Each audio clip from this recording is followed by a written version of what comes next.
The archive station on the edge of the Nareth Veil star corridor did not just exist. It breathed. It was an ancient, skeletal structure, long forgotten by the bustling, glittering core worlds of the Galactic Union, left to drift in the silent, freezing dark of the outer rim. Even surrounded by the absolute, soundless vacuum of deep space, the thick metallic bulkheads emitted a low, continuous groan. It was as if the station was slowly settling under the immense, crushing weight of its own history, transmitting physical vibrations through the grated floor plates straight into the soles of Lheya Oris's heavy magnetic boots. The environmental lighting system had not technically failed, but the pale, sickly yellow lumen strips flickered with a tired, erratic rhythm. Time itself seemed to have exhausted the copper circuitry, leaving the corridors bathed in a perpetual, dying twilight. Lheya loved places exactly like this. Most cartographic archivists within the Union preferred the pristine, hyper-sterilized data sanctuaries of the inner rings. Over there, artificial intelligences did the heavy lifting. The air always smelled of filtered ozone and synthetic pine, and the maps were clean, safe, and heavily censored by political committees. Lheya, however, craved the profound isolation of the frontier. She found a strange, melancholy comfort in the metaphorical dust that settled over forgotten machines. In these decaying outposts, isolated from the ceaseless chatter of billions of civilized worlds, she always felt a lingering, electric sensation that a profound secret was buried just beneath the surface of supposedly meaningless, outdated data. Here, the universe still felt immense, terrifyingly old, and full of dense shadows waiting to be understood by someone patient enough to look. For the past 3 weeks, 21 standard days of unbroken, utter solitude, she had been painstakingly restoring overlapping cartographic layers, dating back over 8 centuries. It was delicate, forensic work, stellar drift, political remapping, and the sheer physical degradation of magnetic memory cores meant that old maps were more like abstract paintings than reliable navigational tools. She sat at a heavy, physical brass and steel console, her gloved fingers moving delicately over tactile interfaces and mechanical toggle switches that had not been touched since the station was officially decommissioned 75 years ago. The physical clack of the keys was the only sound she made, echoing sharply in the cavernous archival chamber. As she peeled back the digital strata of a particularly stubborn sector map on the western fringe, a glaring discrepancy caught her eye. It was not a rendering glitch. It was not a corrupted sector of the memory drive. It was an anomaly so precise and deliberate, it felt like a heavy iron-locked door, standing alone in the middle of an empty field. Most archived files were buried under thick layers of numerical designations, bureaucratic sorting codes, and automated timestamps. This file had absolutely no serial number. It carried only a single text string, stark and violently anomalous in the glowing green directory of the ancient monitor. Last legible border / do not index. Lheya paused, her hand hovering inches above the command deck. The ambient temperature in the archival chamber seemed to drop several degrees, though her environmental suit sensors registered no actual thermal change. A cold dread settled in her stomach. Her breath caught slightly in her throat. A file that explicitly, fundamentally ordered its own exclusion from the Central Union Registry was a ghost. It was a myth whispered about in the lower, unmonitored levels of the Cartographers Guild academies. She hesitated for exactly 1 second, weighing her career against her insatiable curiosity, before slamming her palm down on the heavy mechanical key to initiate the decryption sequence. The main hololithic projector, mounted on the ceiling, whirred loudly, its internal cooling fans screaming as it struggled to process the raw, uncompressed data. When the image finally stabilized in the dusty air above her console, Lheya leaned in closely, her pale eyes reflecting the spectral blue glow of a reconstructed galaxy. It was the standard public map of the galactic western fringe, or So it appeared at first glance. The luminous web of the Galactic Union stretched out in a familiar, comforting net of surveyed space, safe trade routes, and hyperspace beacon networks. Toward the very edge of the projection lay human space. It was rendered with astonishing, vibrant clarity, a sprawling, chaotic frontier encompassing hundreds upon hundreds of fiercely contested star systems. The human territories were a dense, brightly burning cluster of chaotic expansion, a visual testament to a young, loud, and relentless species that had clawed its way into the galactic community. But right behind the human border, the map did not fade away into the dim, sparse points of uncharted territory or speculative gravity wells. It simply ended. It was cut off with brutal finality. It was a sheer, terrifying cliff of absolute nothingness. Lheya manipulated the brass dials on her console, zooming the projection in tightly on the boundary line. Standard unmapped space always featured scattered telemetry, estimated mass shadows, or at least the faint background microwave radiation of distant, unnamed stars.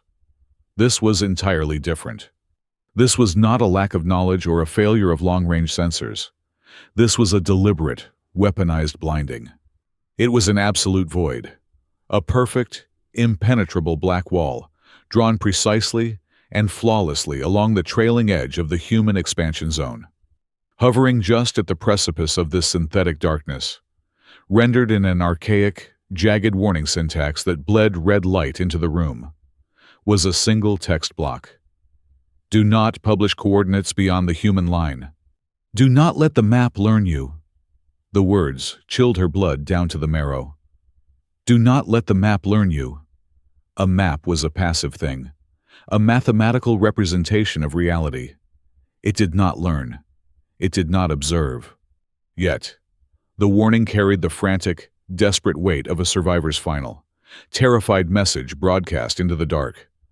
Lheya ran a deep structural diagnostic on the empty space, her fingers flying across the keys.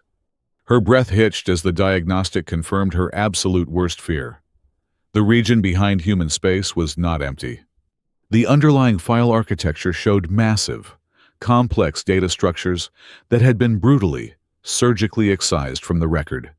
Someone had not just hidden the stars in that region. They had systematically murdered the memory of them.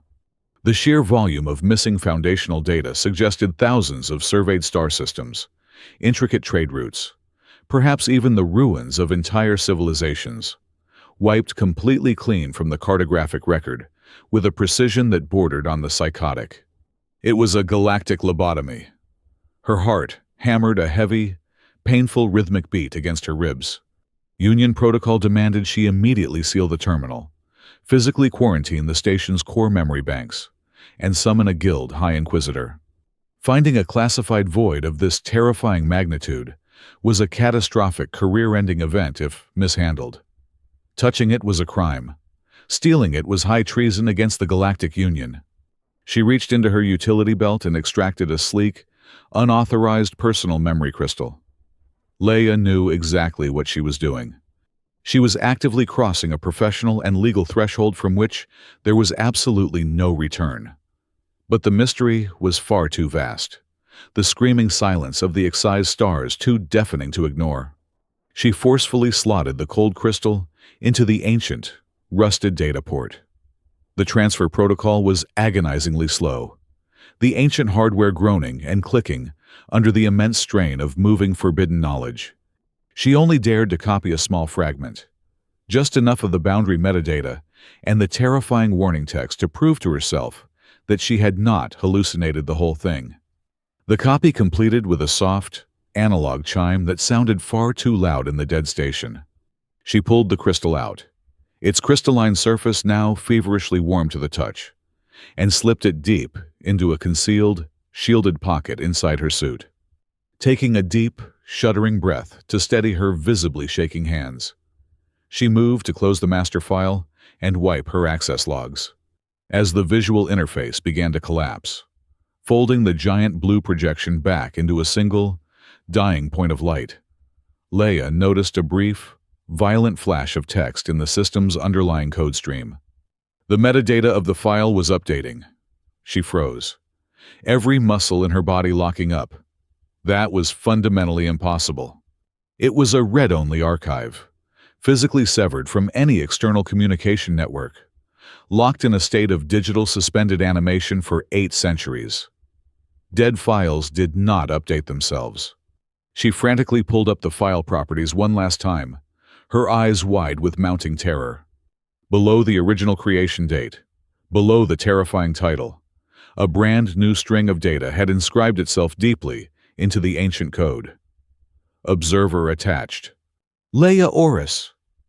The absolute silence of the Nareth Veil station suddenly felt profoundly oppressive, heavy enough to crush her. The metallic groans of the hull no longer sounded like a settling, dying structure. They sounded like something massive, shifting its weight in the dark, preparing to move. The nature of the mystery had just violently shifted. It was no longer a dead map she was investigating. It was something that had just opened its eyes, turned around in the dark, and realized exactly who was looking at it. Lheya did not flee the station.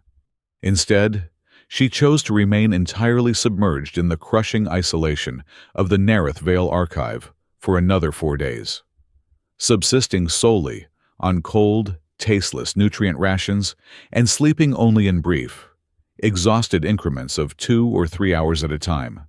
The phantom metadata tag burned constantly in the back of her mind, a digital ghost that refused to dissipate. But panic was a luxury an archivist simply could not afford. She replaced her mounting fear with cold, academic precision. If something formless and vast was watching her through the station's digital architecture, she would simply stare back by digging even deeper into the foundational records of the Western Perimeter. She began a systematic, unrelenting excavation of every cross-referenced file, deep space telemetry log, and diplomatic cache concerning the sector lying immediately beyond the human frontier.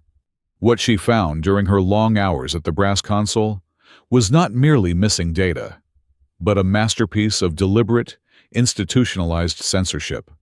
Entire centuries of expansion documents were surgically excised from the primary database.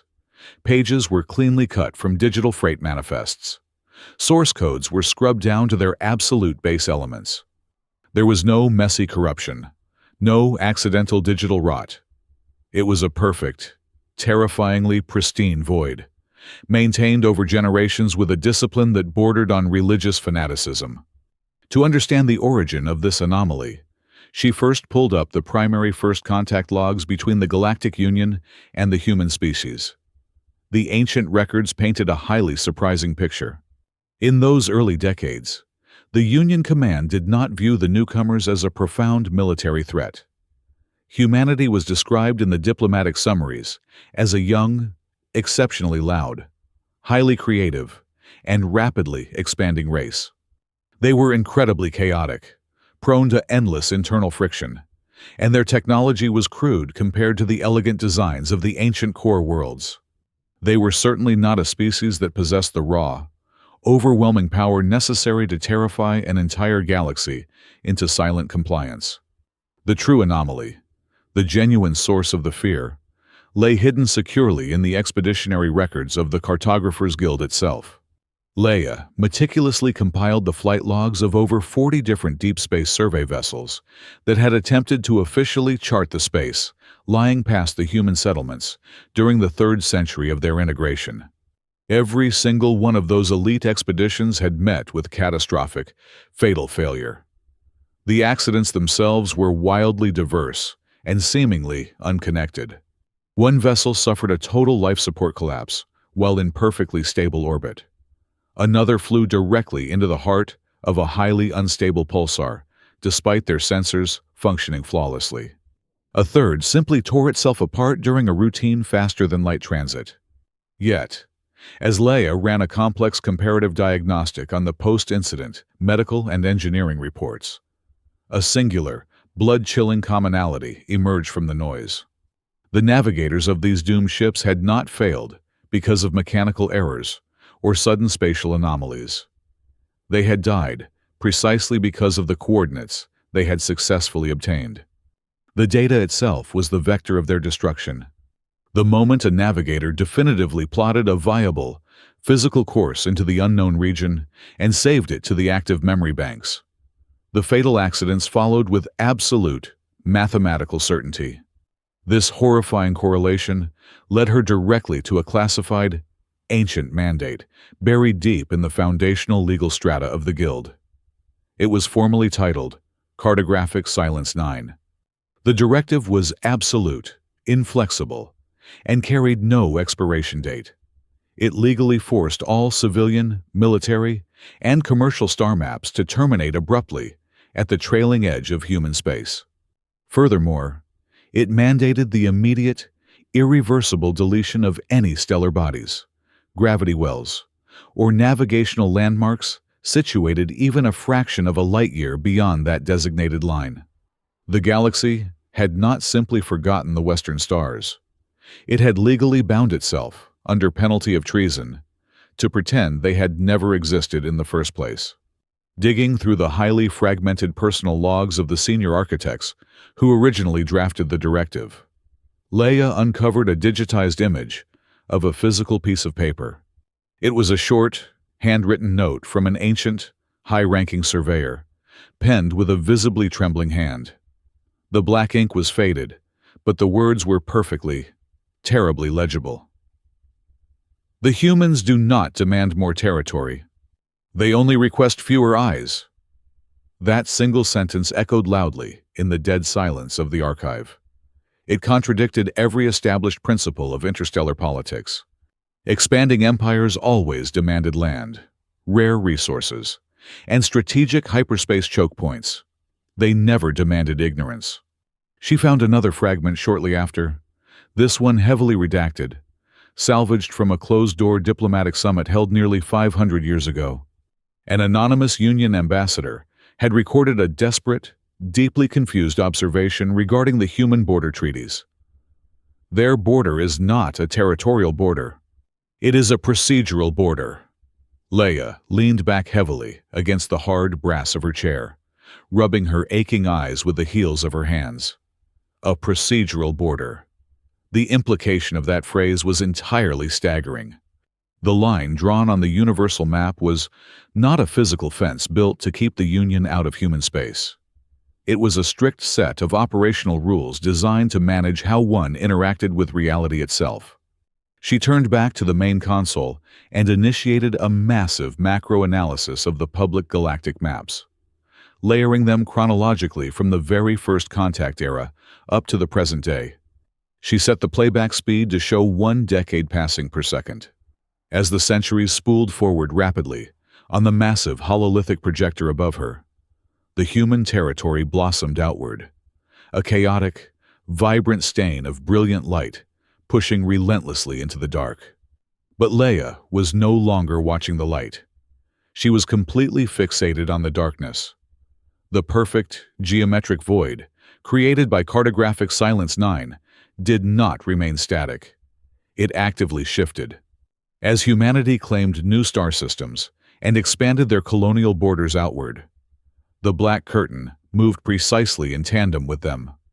It always hovered directly behind their most distant, isolated outposts. It was not a fixed region of dead space that the humans had walled off. It was a moving shadow, and humanity was actively pushing it backward as they expanded deeper into the unknown. Her gloved hands flew across the mechanical keyboard. She needed to test the active parameters of the silence. Bypassing the local terminal safety protocols, she accessed a small cache of raw, unformatted spatial telemetry she had secretly scraped from an old deep space listening post earlier that year. Using archaic vector mathematics and manual inputs, she attempted to reconstruct a single, ancient star route that extended just 3 light-years past the current, officially sanctioned human boundary. She typed in the final coordinate and firmly pressed the heavy brass execution key. A thin, fragile blue line appeared in the dark void on the projector. It hung there, suspended in the holographic field, for exactly 2 seconds. Then, something entirely impossible happened. The line did not glitch. The system did not crash or display an error code. Instead, the blue line began to smoothly and deliberately erase itself in reverse, pulling back from its plotted destination point and shrinking rapidly toward its origin. The deletion was perfectly uniform, representing a cold, highly calculated retraction. It was not a random mechanical failure. It felt exactly as if the map itself possessed a deeply embedded, hostile self-defense mechanism, or far worse, as if something external, residing entirely within the darkness, was actively reaching into the terminal's processing core and gently pushing the light back out. Lheya watched in absolute silence as the very last pixel of the route vanished into nothingness, leaving the void pristine and undisturbed once again. The ambient temperature of the archival chamber felt profoundly colder now, biting through the heavy insulation of her suit. The fundamental paradigm of her entire investigation had just inverted itself violently. The prevailing myth across the civilized galaxy was that no one dared to enter human space because humanity was hoarding a vast, terrifying secret, or perhaps hiding a massive, clandestine armada meant for eventual conquest. But the cold, hard data told a completely different story. The humans were not hiding in the dark. They were actively standing in front of it. She stared endlessly at the sharp, unnatural edge where the glowing, vibrant web of the Galactic Union met the absolute blackness. The terrifying question was no longer why the rest of the galaxy was too afraid to cross into human territory. The true, underlying horror was a much sharper, colder inquiry. Why did the map have to stop exactly there, even as the fragile, stubborn human species relentlessly continued to march further into the blind, unrecorded night? The grand spire of the Union cartography hub on the capital world was a blinding monument to absolute certainty. Its walls were forged from polished white composite, its halls filled with the soothing hum of 10,000 artificial intelligences endlessly categorizing the known universe. After the suffocating, heavy silence of the outer rim, the brilliant light and sterilized air of the hub felt intensely oppressive to Lheya. She walked through the main atrium, with her hands shoved deep into the pockets of her standard-issue uniform. Her fingers tightly wrapped around the smooth, warm surface of her concealed memory crystal. She filed a perfectly mundane, entirely unremarkable preliminary report. She documented degrading magnetic tapes, standard thermal damage, and routine data decay. She completely omitted the nameless file. She said absolutely nothing about the Phantom Observer tag. She smiled politely at her departmental supervisors, requested a short period of terrestrial leave to recover from deep space fatigue, and immediately vanished into the shadowy, unmonitored underbelly of the capital. She knew she could not use the hub's central processing networks to search for anomalies without triggering whatever silent alarms the nameless file had awakened. She had to rely on the oldest, least efficient method of data retrieval known to the galaxy. She had to talk to people. Over the next 10 days, Lheya haunted the dimly lit transit lounges, the retiring wards, and the grimy industrial sectors where the pristine core worlds bled into the working-class realities of space travel. She sought out the graying veterans, the discredited academics, and the cynical laborers who had spent their lives operating too close to the human line.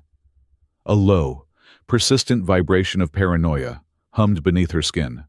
Every time a security drone drifted past, or a transit camera pivoted in her direction, she felt an irrational urge to run. Her first significant breakthrough happened in a cavernous, oil-stained salvage yard on the moon of an industrial transit hub.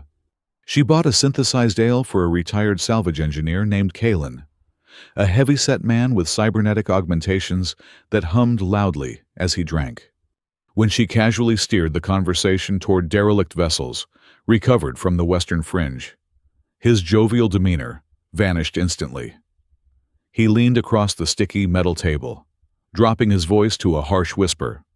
He told her about receiving 3 separate scouting vessels that had drifted back across the border over the last 20 years. They were not wrecks. They were in remarkable structural condition. The hull breaches had been patched with heavy, utilitarian human-style welding, solid and uncompromising. The life support systems were completely restocked with generic, highly efficient human filtration blocks. The terrifying part, Kalen explained, was the avionics bay. The ships had been expertly repaired to keep the crews alive, but their digital navigational cores were entirely missing. They had not been magnetically wiped or corrupted by solar radiation. The physical housings had been unbolted, the hard lines neatly severed, and the actual memory banks entirely ripped out. Whoever found those ships had made absolutely sure the crew survived, but they had violently amputated the ship's ability to remember where it had been. 2 days later, Lheya sat in a sterile, white-walled consultation room with Dr. Eris Thorne, a prominent neurologist who had quietly resigned from military service decades ago. She had traced his name through a series of redacted medical discharge forms. Dr. Thorne looked exhausted, his eyes carrying the heavy burden of someone who had seen too many broken minds. He confirmed Kalen's mechanical observations with clinical, psychological horror. The surviving crews of those border incidents did not suffer from standard post-traumatic stress. They exhibited a highly specific, totally uniform cognitive aphasia. Thorne described it as a structural quarantine within their own brains. The survivors explicitly remembered the feeling of traveling beyond the border. They remembered the profound sensation of seeing the path. But the very second they attempted to vocalize the coordinates, or whenever they picked up a stylus to draw the star formations, their bodies plunged into catastrophic panic. Their heart rates would spike to lethal levels. Cortisol would flood their bloodstreams, and they would suffer violent, convulsing seizures before a single, useful syllable could be spoken. It was as if their own biological survival instincts had forcefully shackled their ability to share the route. The mystery deepened when Lheya tracked down an eccentric, disgraced history professor teaching at a low-tier planetary college. In a dusty office overflowing with actual, physical paper books, a rarity in the modern era, the professor practically locked the door before speaking. He told her about a highly classified, heavily funded initiative launched exactly 40 years ago. A coalition of core world archivists had attempted to digitize and cross-reference every single fragmented border record in existence, hoping to extrapolate a statistical map of the blind zone. The professor stared at his trembling hands as he revealed the outcome. Exactly 1 week after the master algorithm began compiling the data, a catastrophic, synchronized failure struck the Union's astronomical infrastructure. 17 distinct, massive deep space observatories, located across 17 entirely different star systems, simultaneously suffered a total system blackout. When they rebooted, exactly 6 minutes of raw sky telemetry had been permanently wiped from their drives. It was a surgical, impossible strike. No virus could move that fast across such vast distances. It was as if a massive, invisible hand had reached across the galaxy and simply wiped the chalkboard clean the moment the Union got too close to seeing the picture. The professor also whispered the names. The old names, the ones completely banned from academic discourse and filtered out of standard communication grids by automated sensors. The older generations who worked the fringe did not call it unmapped space. They called it the folded night. They called it the blind march. Most chillingly, they referred to the human border simply as the last readable edge. Lheya knew she needed someone with top-tier clearance, someone who understood the architecture of galactic secrets. Her quiet inquiries finally led her to a secluded, high-security agricultural estate on a perpetually rainy garden world. This was the sanctuary of Nareth Veil, a legendary former diplomatic crisis coordinator. Marin was infamous for his absolute discretion and for brokering peace treaties in conflicts the general public never even knew existed. Lheya found the old diplomat pruning bioluminescent orchids in a massive, glass-domed greenhouse. The heavy rain drumming against the glass provided a perfect acoustic shield against long-range listening devices. She did not bring out the data crystal. Instead, she handed him a piece of parchment upon which she had manually drawn the exact file structure and the terrifying metadata tags she had found at the Nareth Veil station. Merrin did not flinch. He did not look surprised. He simply stared at the parchment, his aged face hardening into a mask of profound, weary resignation. He immediately recognized the archaic architecture of the file. He handed the paper back to her, his movements slow and deliberate. He refused to answer her questions directly. Instead, he walked toward the rain-streaked glass, looking out into the gray storms. "You are asking what the humans are hiding," Merrin said, his voice barely rising above the sound of the rain. "That is an understandable mistake, but it is entirely wrong. You must stop looking at them as keepers of a treasure. You need to ask what they are standing in front of." He turned back to face her, his eyes piercing and cold. He explained that Lheya was already in terrible danger. Every single academic query, every unusual search algorithm, and every unsanctioned network request regarding that specific boundary was continuously monitored by a completely nameless, off-the-books branch of the High Council. The secret had never truly slept. It was aggressively guarded. The Union did not just enforce the silence. They actively hunted anyone who tried to listen to the echoes. Merrin walked over to a heavy iron lockbox hidden beneath a potting bench. He unlocked it with a biometric scan and extracted a small, heavy geometric token forged from dull, unpolished metal. He pressed it firmly into Lheya's palm. He told her it was an ancient, highly illegal master access code.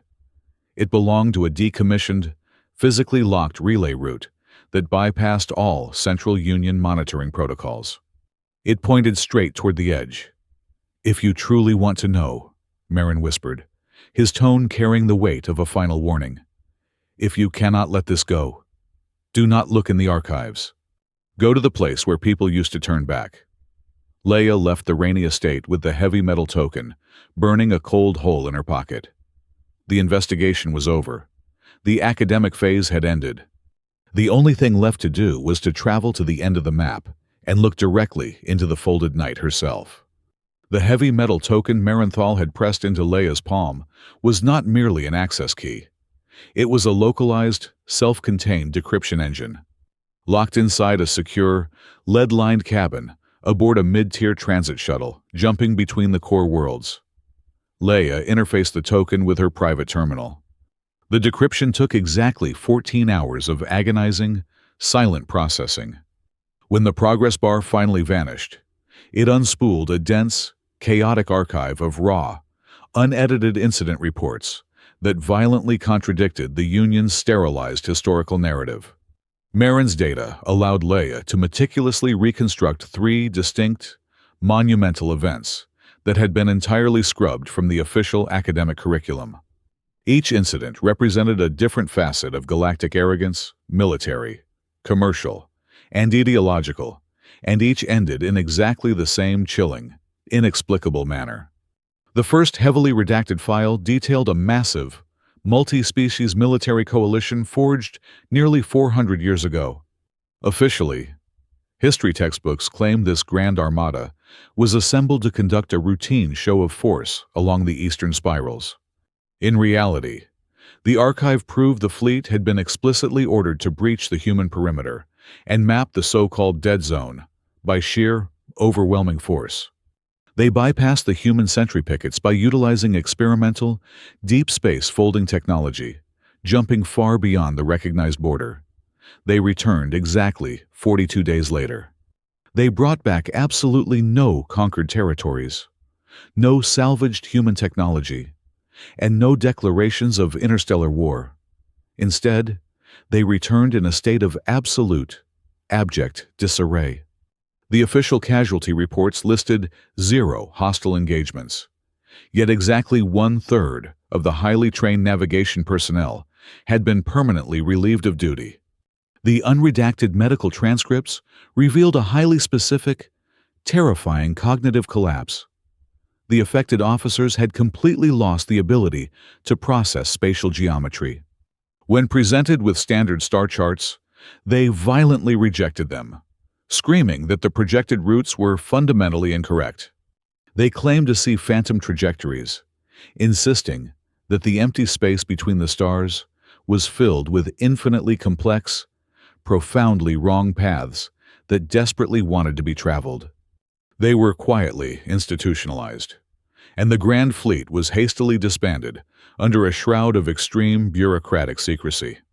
The second event occurred roughly 150 years later, driven not by military ambition, but by boundless corporate greed.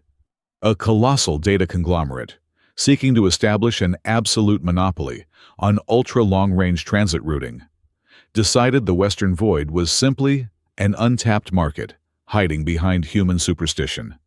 They deployed a swarm of highly advanced, heavily automated surveyor drones, equipped with hyper-heuristic mapping algorithms. These machines were designed to penetrate the blind zone, calculate viable hyperspace lanes, and beam the raw telemetry back to a centralized processing hub located safely within the core worlds. The project resulted in an unprecedented corporate disaster, but not because the drones were destroyed by weapons. The machines successfully transmitted exactly 3 hours of unbroken telemetry before the central algorithm began to behave erratically. The massive quantum computers did not generate star maps. Instead, the automated systems began aggressively printing highly detailed casualty lists.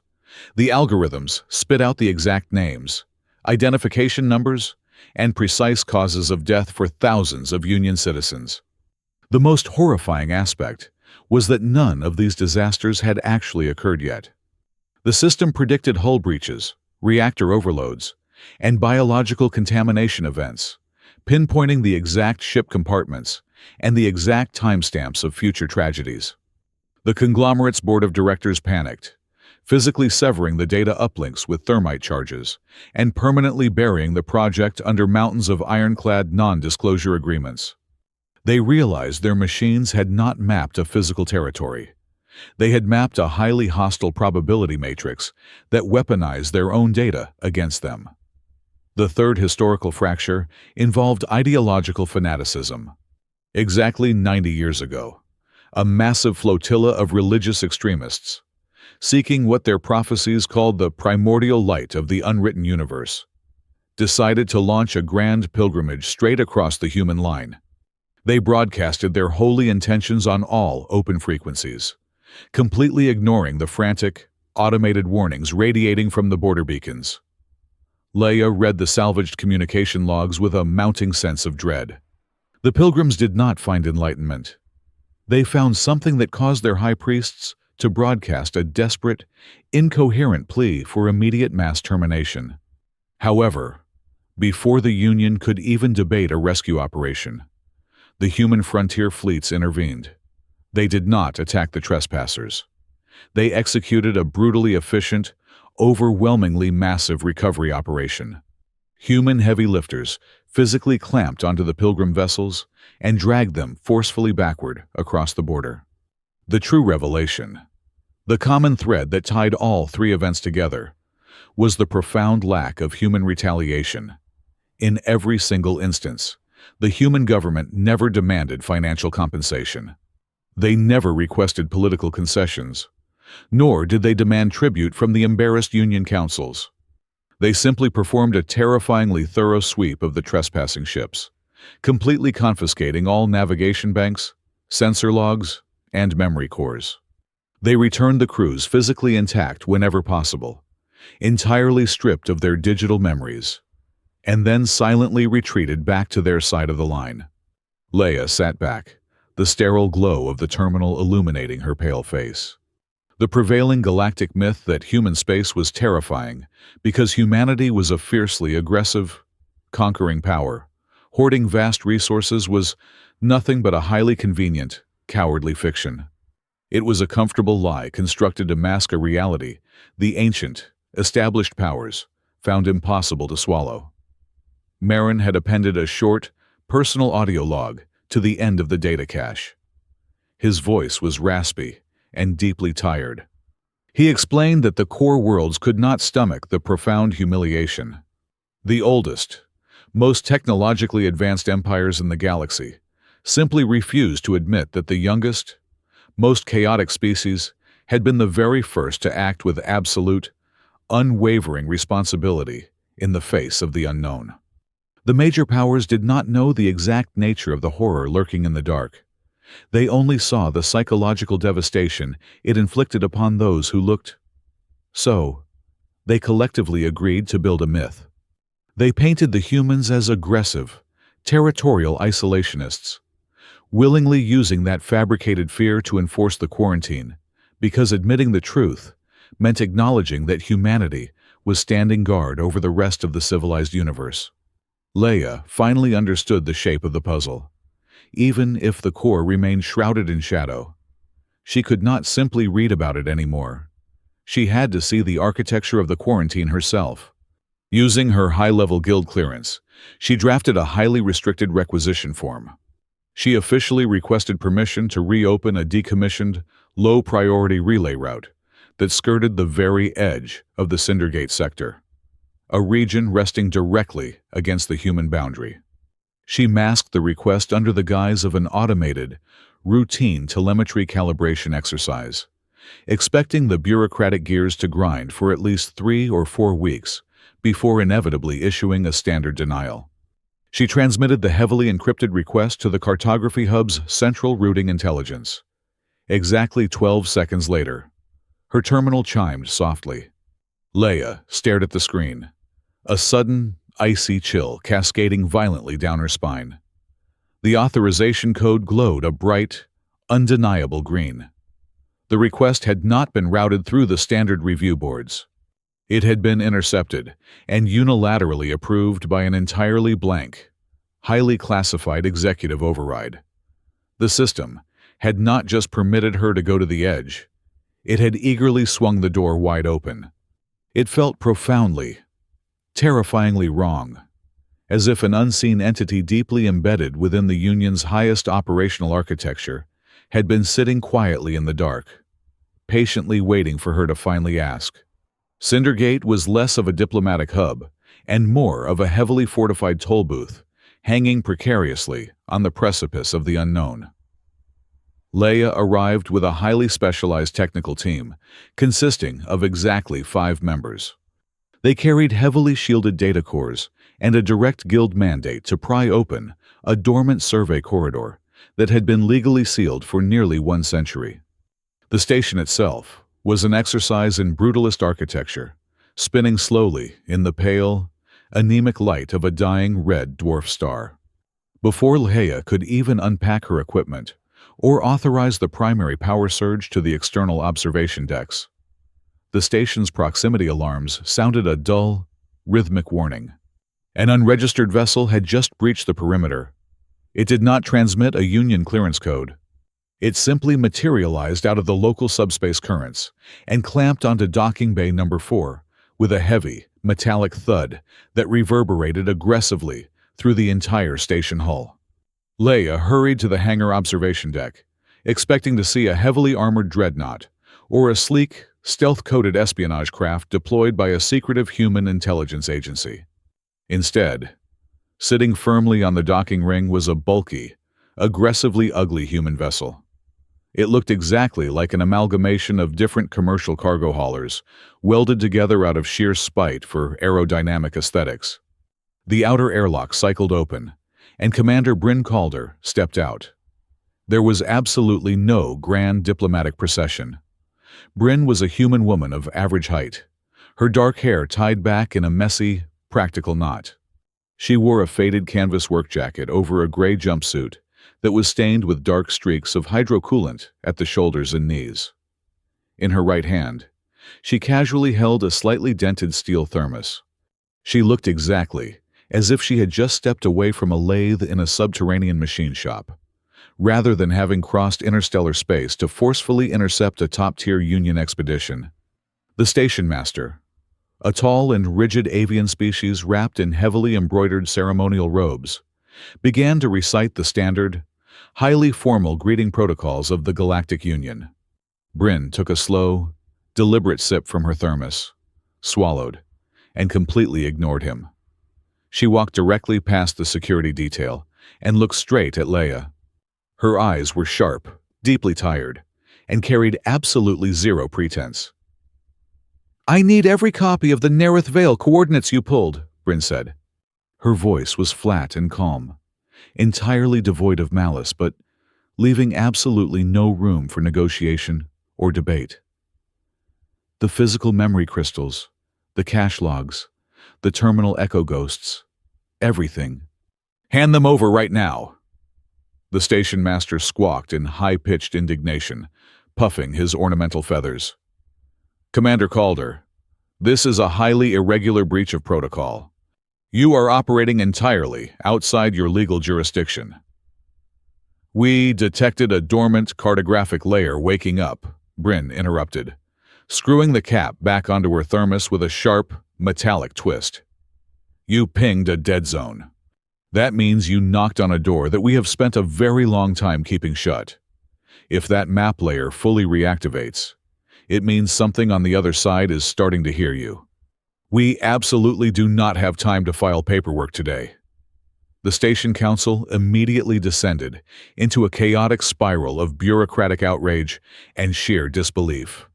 They demanded official human ambassadorial presence. They demanded comprehensive environmental impact assessments.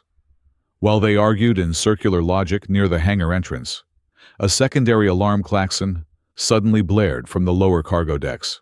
A primary pressure valve on a vital cryogenic storage unit had catastrophically failed, and the ambient temperature was rapidly climbing, threatening to spoil tons of delicate biological supplies meant for the outer colonies.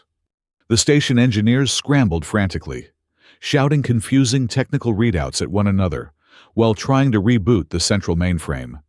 Bryn sighed heavily, set her thermos down on a nearby cargo crate, and walked straight into the fray. She did not ask for permission. She shoved her bare hands into the sparking access panel, bypassing the digital interface entirely.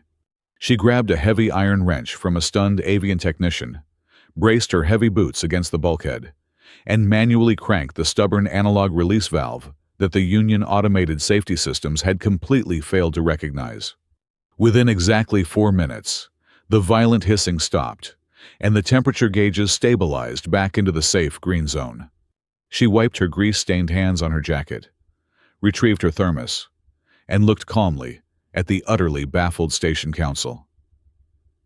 "Your digital triage is prioritizing the wrong fault line," Bryn stated simply, taking another sip.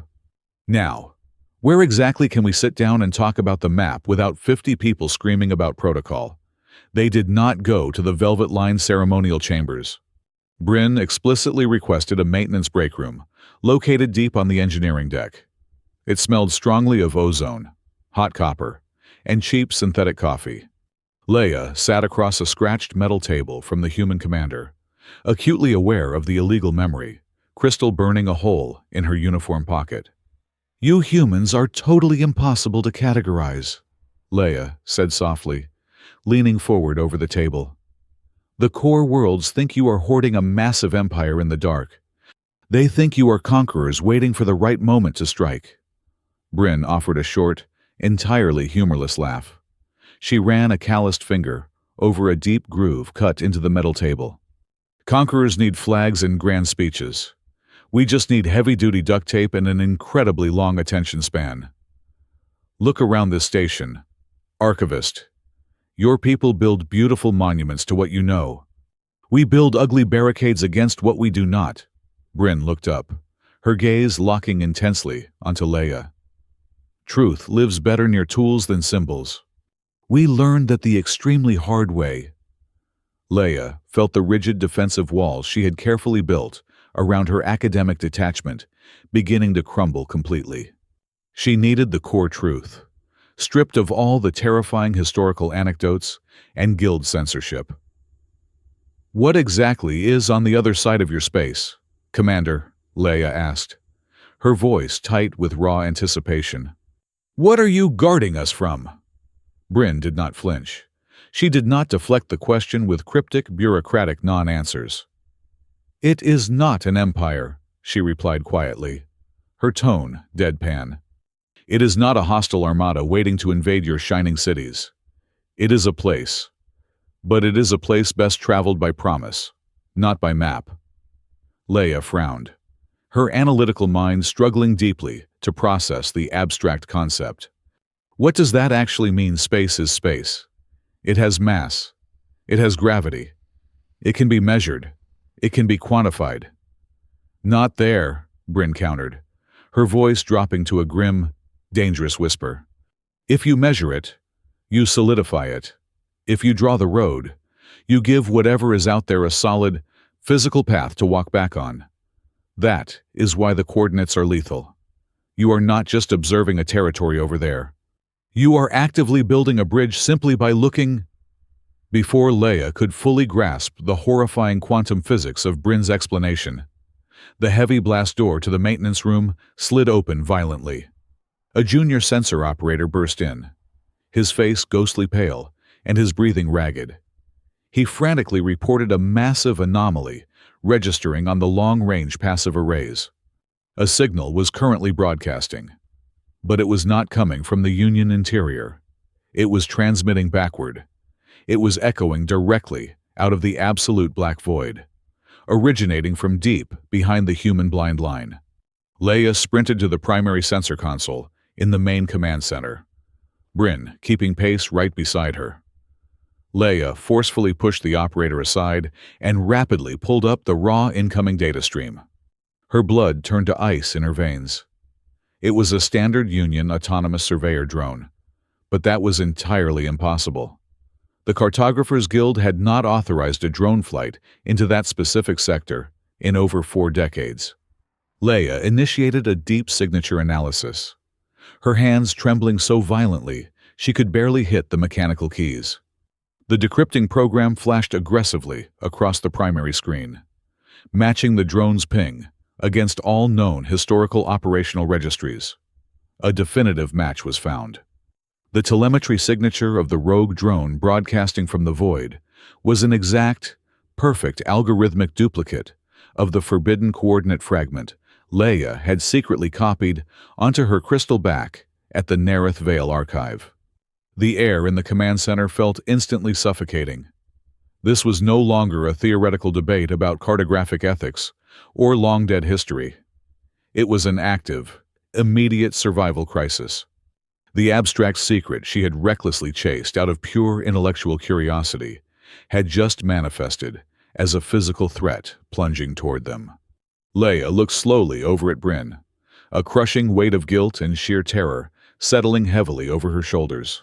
She realized with absolute, horrifying clarity that her simple act of observing the forbidden file, her stubborn, arrogant refusal to let the mystery lie dormant in the dark, might have been the exact catalyst that cracked the sealed door open.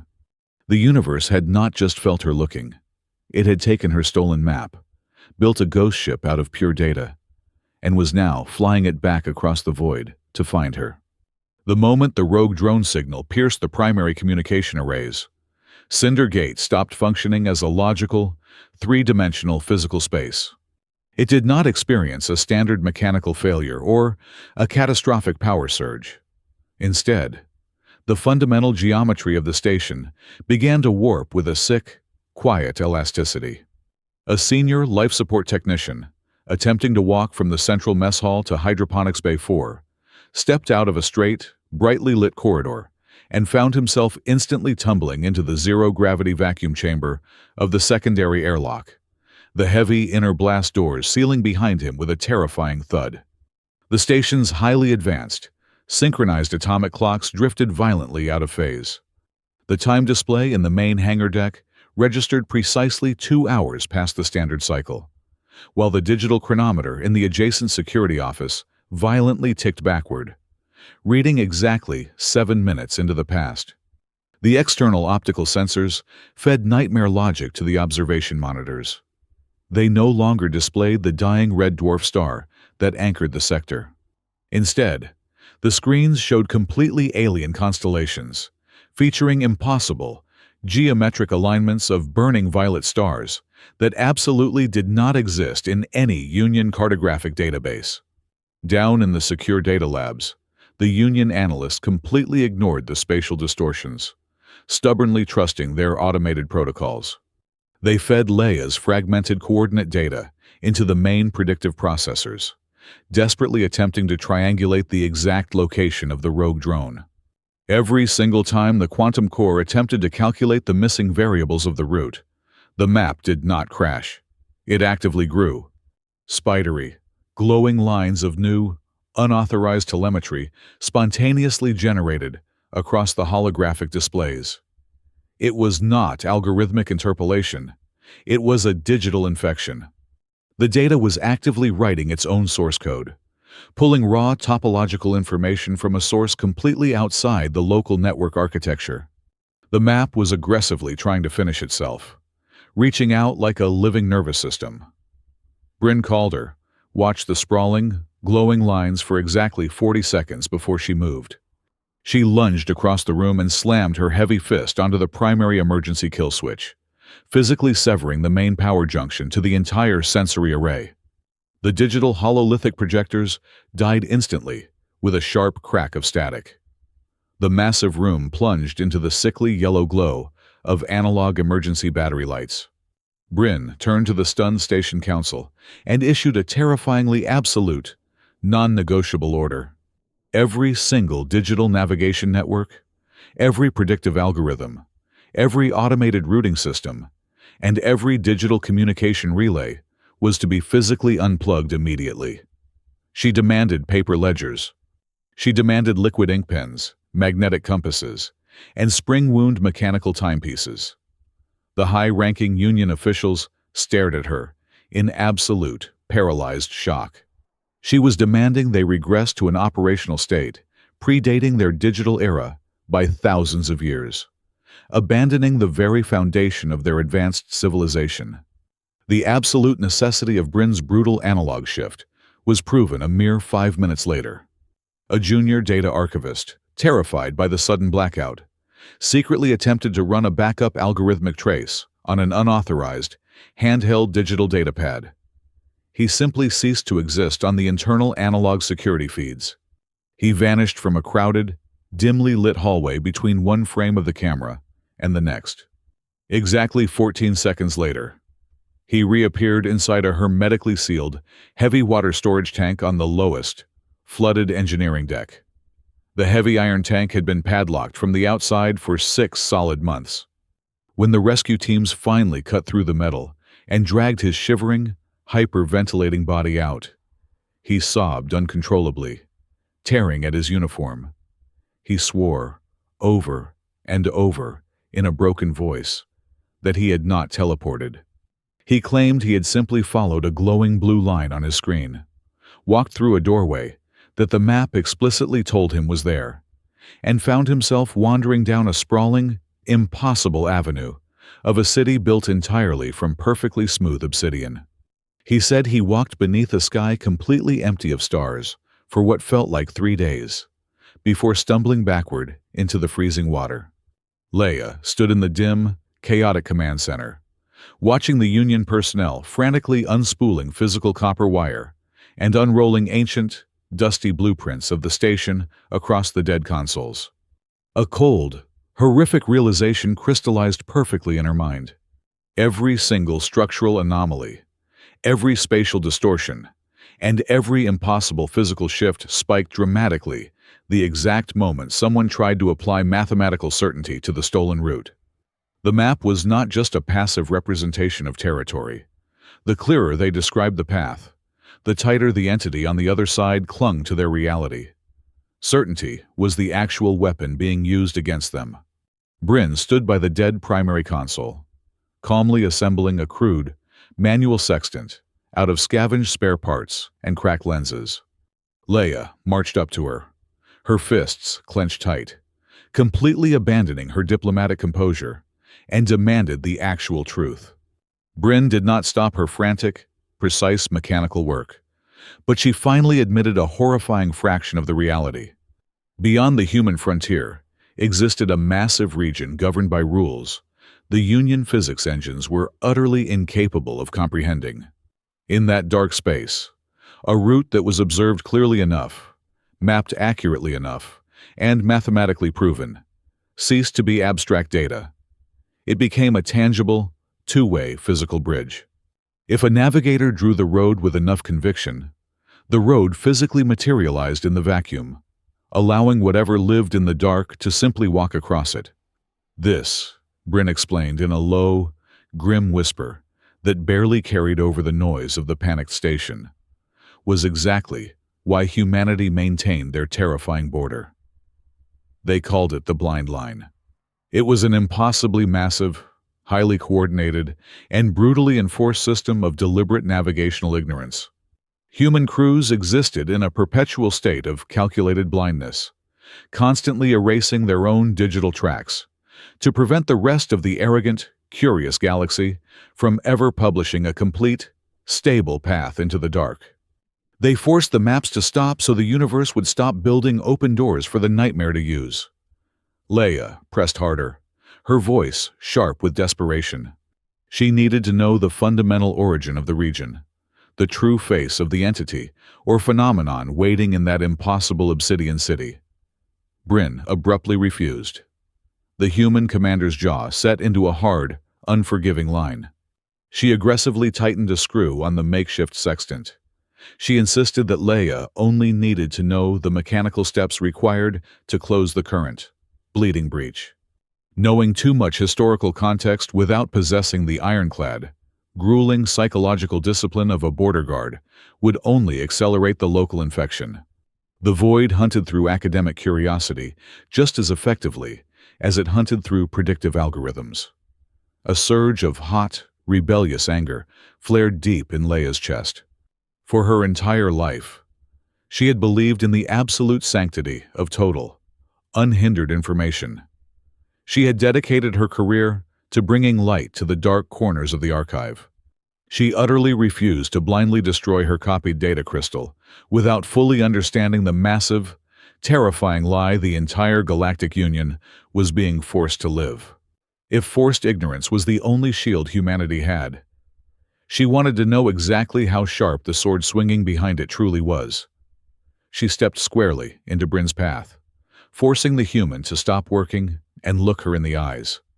Lheya stated, with absolute, unwavering resolve, that she was not returning to the safety of the core worlds.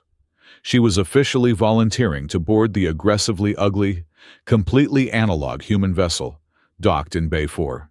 She would go with Bryn out into the freezing dark, past the fragile safety of Cindergate, to manually hunt down and retrieve the rogue Union drone before its corrupted, self-writing data core could forge a permanent, stable doorway into the very heart of the civilized galaxy. The interior of the human patrol vessel felt less like a spacecraft and more like the inside of a massive, heavily industrialized submarine. Stepping through the primary airlock alongside Bryn Calder and a deeply unsettled mixed crew of human engineers and Union specialists, Lheya immediately noticed the overwhelming scent. It was a thick, permanent mixture of recycled oxygen, burnt ozone, heavy machine oil, and cold sweat. There were absolutely no sleek, holographic interfaces or soothing ambient light strips. The bulkheads were bare, scarred metal, and the lighting was harsh, utilitarian white. However, the most profoundly shocking departure from Union maritime standards was the navigation bridge. In any civilized sector of the galaxy, a ship of this tonnage would be piloted by a synchronized network of quantum processors, holding the entire route in a singular, flawless digital memory. Here, the central autonomous pilot system had been entirely physically removed, leaving a gaping, wire-filled hole in the main console. Instead, the starboard wall of the bridge was covered entirely in thick, physical paper maps. They were pinned to sheets of compressed cork with heavy mechanical tacks. Lengths of brightly colored spun yarn connected various hand-drawn symbols, sprawling across the parchment in a chaotic, overlapping web of blue, red, and yellow thread. It looked laughably primitive, resembling the frantic scribblings of a paranoid conspiracy theorist, rather than the helm of an interstellar patrol craft. Yet, as Lheya watched the human helmsmen adjust their trajectory, she realized the vessel was moving with terrifying, pinpoint precision. Bryn stood beside her, noticing the archivist's bewildered stare. She pointed a calloused finger at the sprawling paper web. "The philosophy of the blind line is absolute compartmentalization," Bryn explained, her voice steady against the low hum of the massive plasma drives. "No single consciousness, whether silicon or biological, is ever permitted to hold the complete roadmap. I only know the exact vectors for the first 5 parsecs. The helmsman only knows the orbital mechanics to navigate the subsequent 3 gravity wells. The chief engineer only possesses the burn duration for the final approach." Lheya traced a length of red yarn with her eyes. "Because if the entity on the other side looks into your mind, it cannot see the whole bridge." "Exactly," Bryn nodded grimly. "It only takes one complete picture, one perfectly realized thought of a connected path, for the void to reach back and make that path real. We feed it broken stairs and shattered doorways. It cannot walk on fragments." As they pushed deeper toward the absolute edge of human space, the comforting, dense clusters of the galactic spiral began to aggressively thin out, leaving behind an oppressive, heavy blackness. It was here, suspended in the freezing dark, that Lheya saw the human watch stations. They were not elegant observation decks. They were grotesque, towering fortresses of survival, constructed by welding dozens of decommissioned freighters, shattered mining rigs, and ruined military dreadnoughts together into massive, ugly, floating islands of iron and titanium. They possessed zero aesthetic grace, but they radiated an aura of absolute, immovable stubbornness. Bryn handed Lheya a pair of heavy analog binoculars. "Those are the picket lines," she said softly. "We have thousands of volunteers living out there.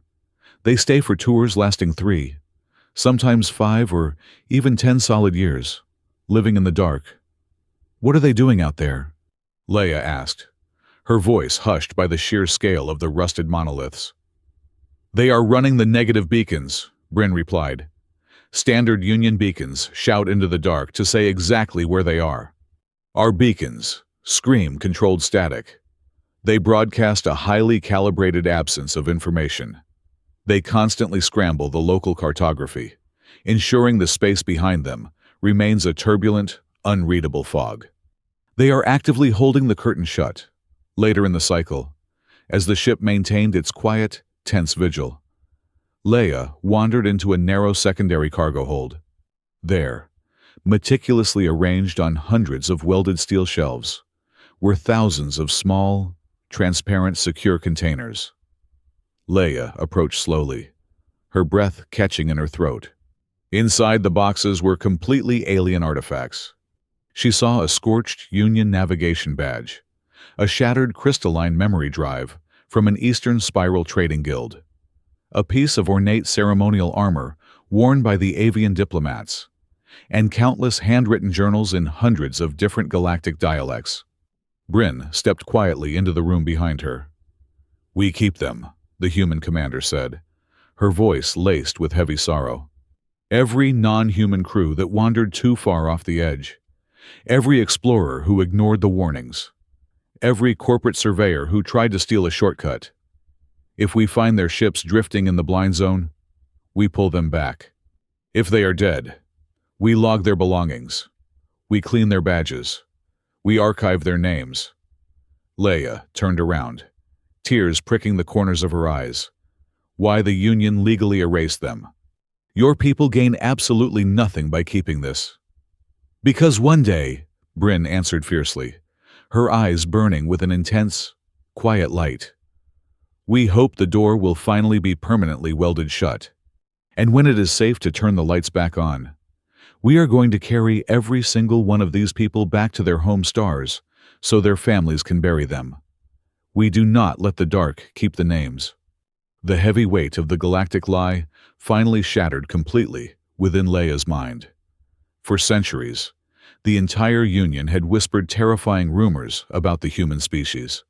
They had painted humanity as a greedy, hyper-aggressive empire, violently hoarding a massive secret territory out of pure imperialistic ambition. But the truth was infinitely more heartbreaking. Bryn walked over to a small, dented metal locker and leaned against it. We did not expand this far because we wanted a massive empire. Archivist. When our first deep space colony ships pushed outward, we were just excited. We were loud and eager. Then, we accidentally tripped over the first spatial rift. We saw what was trying to squeeze through the cracks. We realized, in a matter of months, that if we packed up our colonies, retreated to the safety of our home system, and pretended we saw nothing, the rest of the galaxy would blindly wander right into the meat grinder. So humanity stayed. They did not conquer the edge. They threw their entire civilization in front of it. The profound, terrifying power of the human race was not their ability to wage war, but their sheer, unimaginable endurance. They had encountered an apocalyptic cosmic horror, a reality-bending nightmare that drove ancient, enlightened species to mass suicide, and humanity had simply turned it into a permanent blue-collar shift. They built ugly ships, they patched leaking pipes, they drank terrible synthetic coffee, they saved whoever they could, and then they clocked in for the next watch. They made guarding the gates of hell a mundane, daily chore. The quiet, reverent silence of the memorial room was violently shattered by the harsh, mechanical clanging of the ship's primary alarm bell. It was not a digital siren, but a physical brass hammer striking metal. Lheya and Bryn sprinted back to the analog navigation bridge. The helmsman was furiously unspooling a new length of black thread, pinning it aggressively to the corkboard. "We found the rogue Union surveyor drone," the helmsman shouted over the deafening roar of the engines, spinning up to maximum combat thrust. Lheya grabbed the edge of the console, bracing herself against the sudden gravitational shift. "Is it drifting? Can we grapple it before the data core finishes compiling the route?" Bryn stared out the heavily reinforced viewport into the absolute blackness, her face pale and rigid. "It is not drifting," Bryn said, her voice dropping to a terrifying, dead whisper. "The thrust vectors are active. It is burning its engines at 120% capacity, and it is heading straight for us." Lheya looked at the analog signal interpreter clattering on the desk. The paper strip it spit out was covered in a repeating sequence of standard Union diplomatic distress codes. The entity behind the void had not merely stolen the Union map. It had learned the Union's emotional language. It was actively flying the drone directly at the human barricade, using the most sacred, undeniable call for rescue in the civilized galaxy as a calculated, malicious hook. It was actively fishing for them, and it knew exactly what bait humanity could never ignore. The interception happened inside a pocket of space, where the fundamental laws of physics had begun to fray at the edges. Outside the reinforced viewports of the human patrol vessel, the ambient starlight did not twinkle. It stretched out into long, sickening smears of bruised violet and dull, sickly yellow, bending around the ship like oil smeared across a glass lens. The analog grapple cables fired with a deafening metallic shriek, successfully snaring the rogue Union surveyor drone just before it could plunge deeper into the absolute dark. They dragged it forcefully into the quarantine bay, severing its external transmission antenna with heavy thermal cutters before locking it down. Inside the heavily shielded containment cell, the human technicians carefully extracted the drone's memory core and placed it onto an isolated, closed-circuit optical reader. Lheya stood shoulder to shoulder with Commander Bryn Calder, staring at the projection hovering above the table. It was a living map. It was the most beautiful and terrifying piece of cartography Lheya had ever witnessed in her entire life. The stolen coordinate fragment had not just recorded the dark space.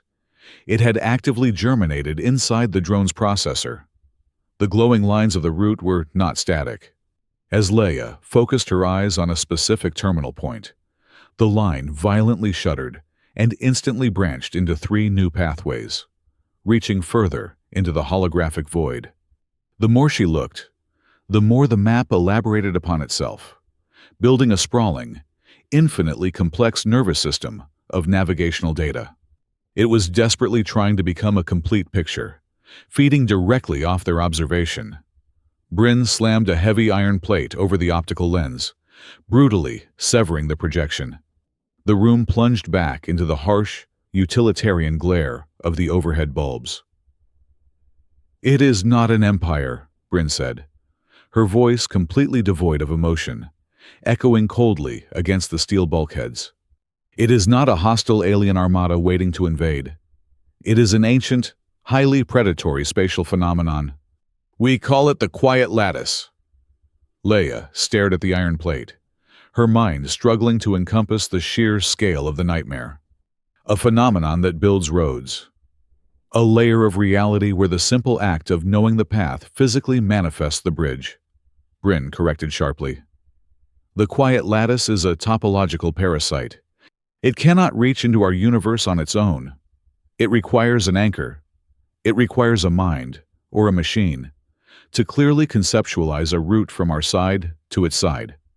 The moment a map is mathematically completed, the conceptual bridge becomes physical reality.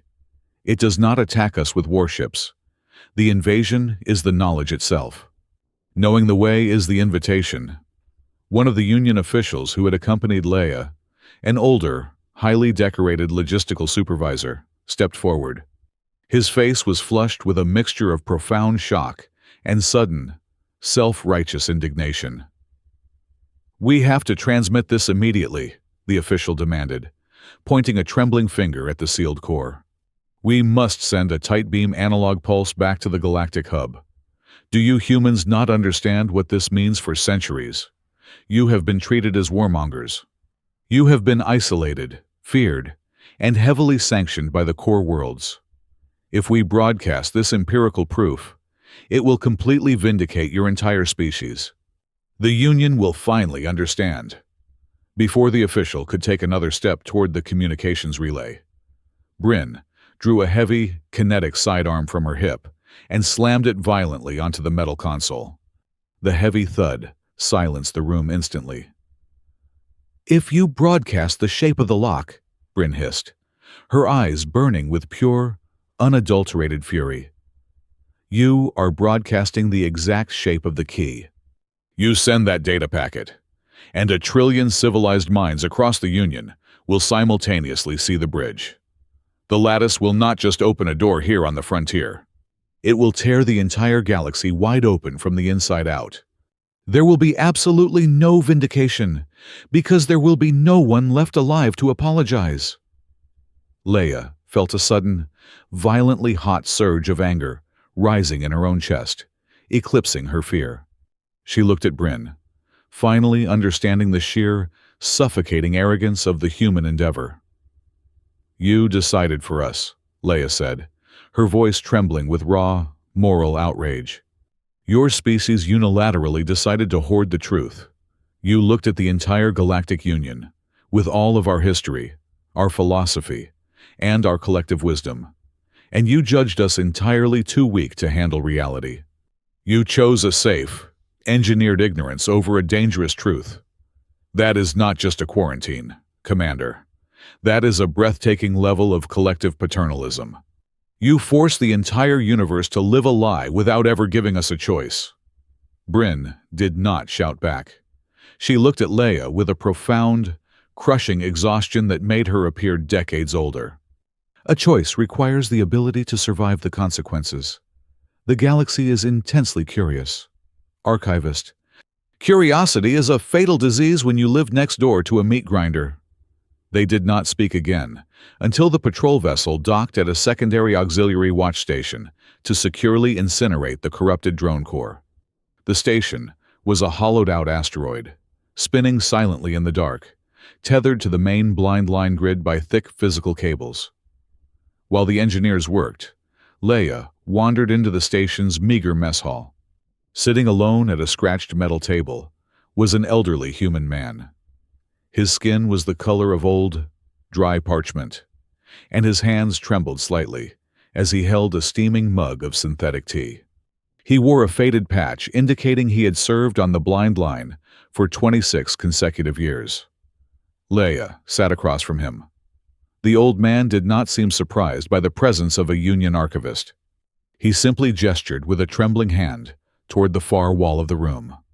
The wall was completely covered in salvaged alien rescue beacons, scorched rank insignias, and shattered identification tags from hundreds of different Union species.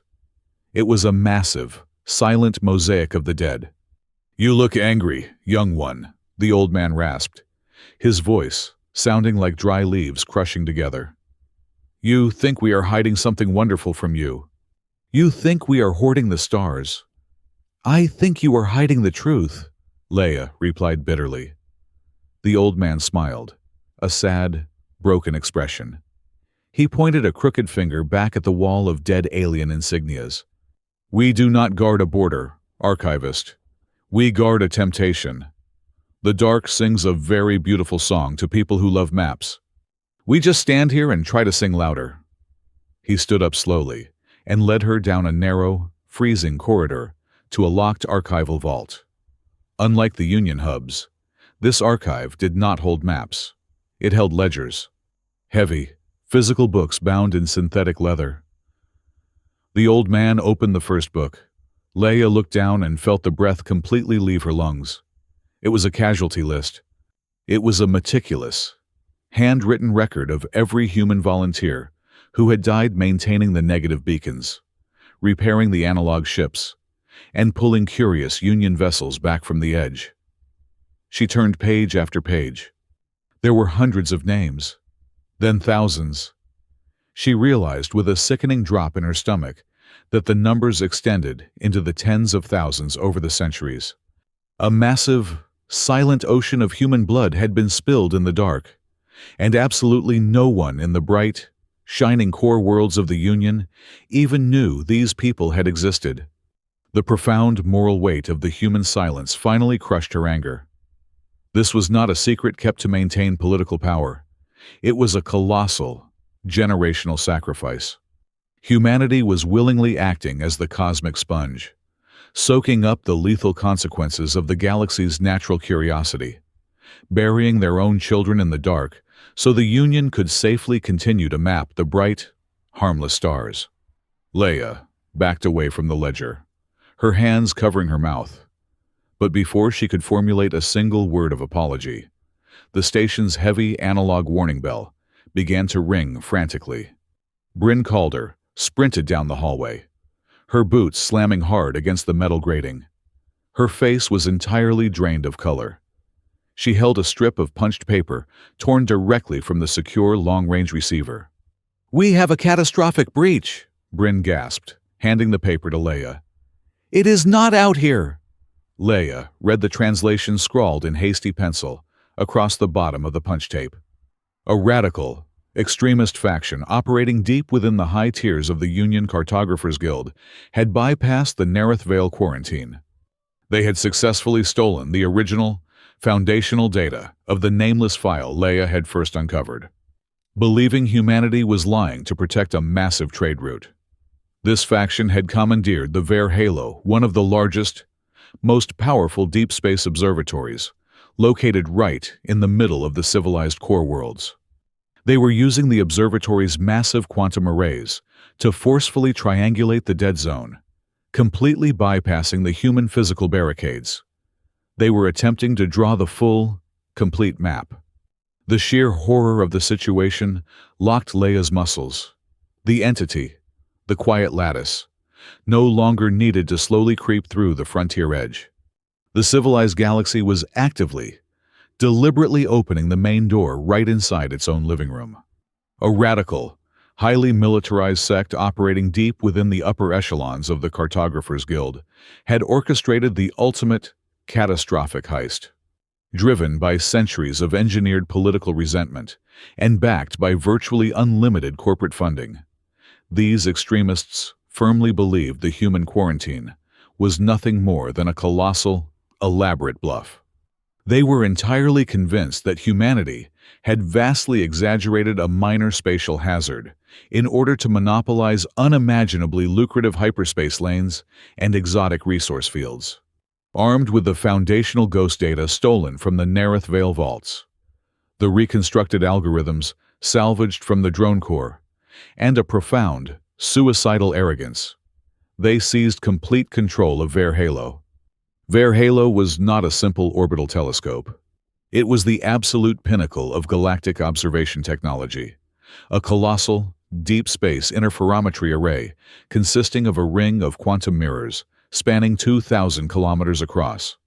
It was anchored right in the bustling, densely populated center of the civilized core worlds. Most importantly, it possessed the raw computational brute force required to forcefully illuminate and mathematically resolve the entire shadowed region behind the human line in one single, catastrophic, wide-beam scan. The exact moment the radical cartographers engaged the primary observation sequence, the blowback was absolutely instantaneous. The phenomenon did not need to physically travel across the galaxy. By observing it with such intense, mathematical certainty, they simply made it immediately present. Along the direct line of sight of the Halo array, 7 distinct, historically stable calibration stars visibly dimmed, their light warping into a sickly, bruised purple hue. Subspace communication relays across the entire sector did not just fail or return static. They began broadcasting pure auditory hallucinations.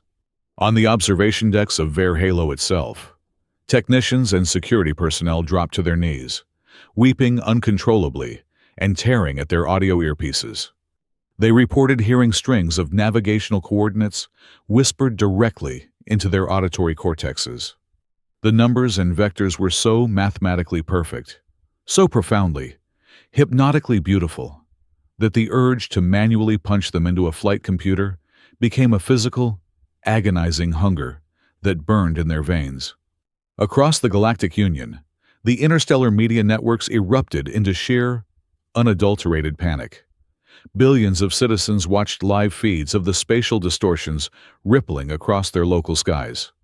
In their absolute ignorance, the prevailing public narrative violently turned against humanity. The talking heads, the political pundits, and the panicked sector governors screamed that the humans had deliberately provoked the dark. They claimed that humanity's aggressive, militaristic posturing on the frontier had actively dragged an ancient, slumbering nightmare straight into the heart of the peaceful core worlds. It was during this deafening, system-wide chaos that Nareth made his final, most devastating diplomatic play.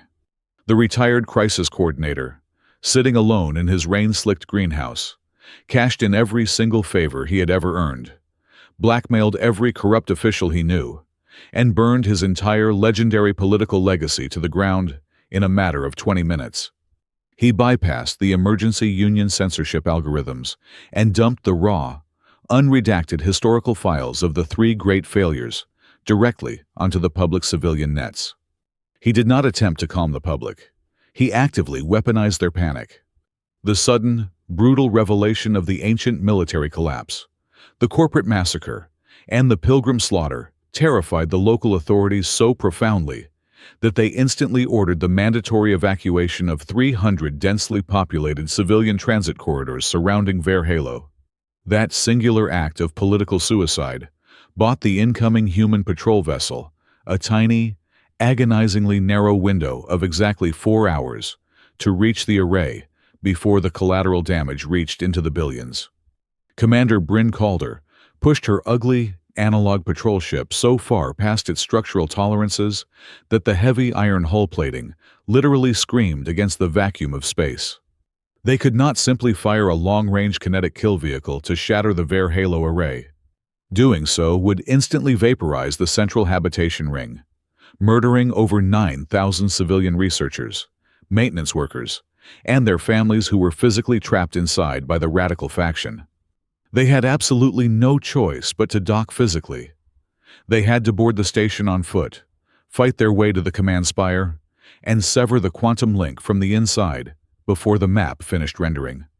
When Bryn, Lheya, and a heavily armed human boarding party finally breached the massive blast doors of the central control spire, they did not find a coordinated military defense waiting for them.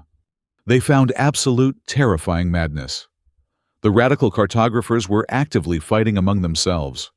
Half of the technical staff were bleeding profusely from their noses, frantically trying to smash the cooling systems with heavy wrenches to stop the process, while the lead scientists stood before the massive holographic projection, their eyes wide and manic. The lead architect screamed over the blaring alarms that they just needed 5 more minutes to compile the final proof, completely blind to the reality fracturing around them. The definitive proof arrived a mere 30 seconds later. The structural integrity alarms did not sound, but the station began to come apart in impossible ways.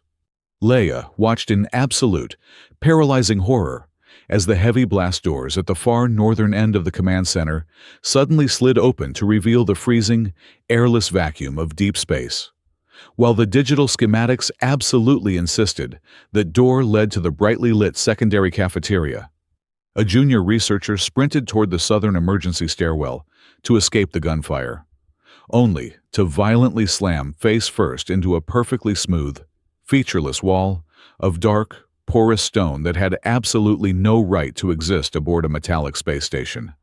The geometry of the room was actively folding. The quiet lattice was no longer just reaching out from the dark. It was successfully anchoring its impossible architecture directly onto the floorboards of the Union. Bryn grabbed Lheya by the shoulders of her uniform, physically shaking her to break her paralysis. The human commander's face was pale, covered in a cold sheen of sweat, her breath coming in heavy gasps. She yelled over the screeching metal that the human analog override codes were completely useless here. Ver Halo's core architecture was built on heavily encrypted, top-tier Union Guild protocols. A human could not forcefully shut down the primary observation lens without triggering an automated security failsafe that would instantly overload the main antimatter reactor, annihilating the entire quadrant in a spectacular ball of fire. Bryn stared directly into Lheya's terrified eyes, her grip tightening like a vice. She told the archivist the brutal truth. The only way to safely abort the catastrophic observation sequence and permanently lock the aperture was through a verified, high-ranking Union cartographer inputting a localized manual deletion command directly into the naked quantum core. Bryn could fight the extremists, but she could not fight the machine. Lheya was the only person in the room with the biological clearance, the guild authority, and the physical proximity to execute the final kill order.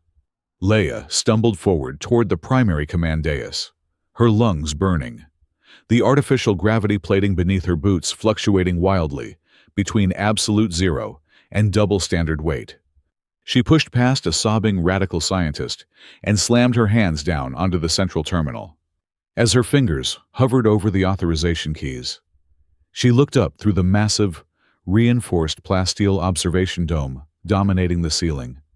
The array had violently torn away the protective layer of cosmic dust, distance, and enforced ignorance, completely exposing the raw, bleeding edge of the void. For one agonizing, eternal moment, Lheya finally saw exactly what the human race had spent hundreds of years staring down in the freezing dark. There were no monstrous, biological leviathans swimming in the deep space. There were no hostile, mechanical armadas waiting for a signal to invade. Instead, bursting outward from the absolute blackness, she saw a cancerous, infinitely sprawling fractal of raw, geometric potential. They were pathways. Millions of them, sinuous, glowing veins of pure probability, shimmering with a terrible, hypnotic luminescence, aggressively weaving themselves together.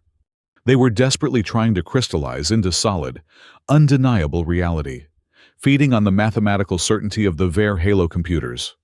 The void was not attacking the galaxy. It was simply trying to grow its impossible, maddening roads straight into the heart of the physical universe, eagerly invited inside by the sheer, arrogant certainty of the map-makers who refused to leave the dark alone. Standing before the naked quantum core of Ver Halo, with the fabric of reality tearing open above her, Lheya finally understood the absolute, unvarnished truth. The galactic map did not stop at human space because the humans were hoarding territory or blocking the Union's expansion.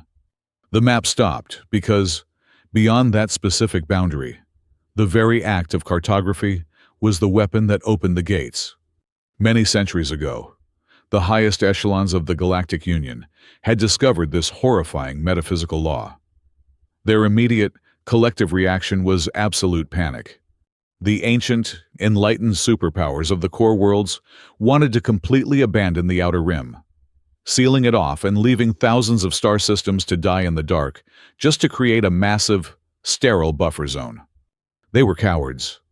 But humanity, the youngest, most aggressively stubborn, endlessly curious, and heroically unreasonable species in the galaxy, had looked at the encroaching nightmare and flatly refused to retreat. They were the only ones who looked at the Union councils and said, "If that place out there swallows the roads, then we will simply stand on the very last readable patch of dirt and hold the line." Human space was never a conquered empire. It was a living, breathing wall of light. Every single chaotic colony, every rusted guard station, every desperate rescue team, every screaming negative beacon, and every strict rule of blind navigation was part of a colossal barricade. Thousands upon thousands of human volunteers had willingly turned their entire lives, and their deaths, into a physical buffer between the civilized galaxy and the hunger outside. The High Council of the Union had accepted this gray zone, not out of diplomatic grace, but because absolutely no one else possessed the sheer, terrifying courage to take that perpetual night shift. The core worlds chose to hate the humans, so they would not have to publicly admit they were sleeping soundly, only because humanity was standing guard. Lheya looked down at the blazing authorization console. She did not use her Supreme Guild clearance to broadcast the visual proof to the galaxy. Exposing the full truth now would only invite trillions of curious minds to look at the dark, tearing the universe apart. Instead, she began to furiously rewrite the primary output feed of the observatory. She did not compile a completed map. She aggressively engineered a null map. Applying the frantic, fragmented logic of the human blind line, she injected massive, deliberate contradictions into the quantum core. She fed the system impossible vectors, broken geometry, and mathematical paradoxes. She forced the most powerful computer in the galaxy to violently unlearn what it was looking at, actively collapsing the corridor of light before it could solidify into a permanent door. The Ver Halo array screamed in digital agony.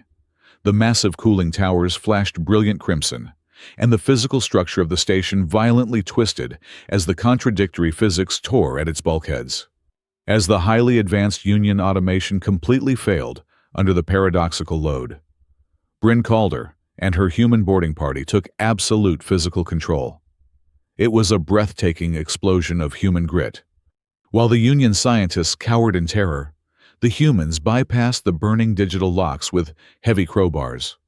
They stabilized the collapsing atmospheric regulators using manual hand cranks, physical paper schematics, and sheer, brute muscular force. They used primitive, archaic processes to physically wrestle the pinnacle of galactic engineering back from the brink of annihilation, holding the station together with sweat and iron, while Lheya shattered the digital bridge. The glowing fractal roads above the observation dome violently shattered into a billion meaningless pixels, and the absolute, quiet dark slammed shut once more. In the immediate aftermath of the crisis, as the radical cartographers were quietly detained, Nareth Veil transmitted a single, globally approved statement across the entire Union communication grid. His message was absolute and carried the weight of history.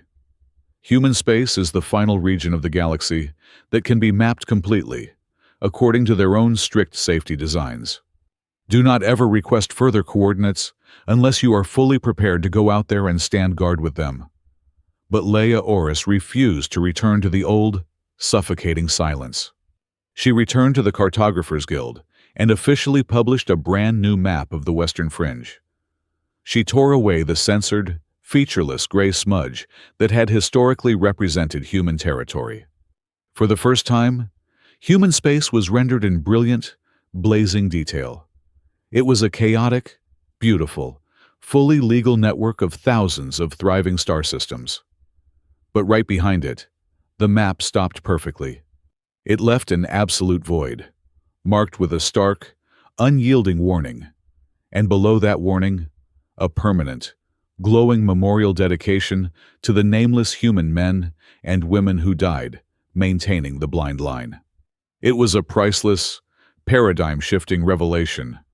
When the citizens of the Galactic Union looked up at the new projections, they no longer saw human space as a terrifying dead end. They finally saw it as the last row of streetlights in the known universe. And the entire galaxy finally understood that for centuries. Nobody had dared to ask why the map stopped there, not because the humans were the most terrifying monsters in the dark, but because the answer forced every advanced civilization to face the humbling reality that humanity had quietly taken the night watch for all of them. Thank you so much for listening to this story today, and I would love to know where you are listening from. So please leave a comment below so we can interact and share our thoughts. If you enjoyed this journey, please subscribe to the Sci-Fi Stories channel, like the video, and support us even more by pressing the hype button so that the story in this video can be heard by many more people.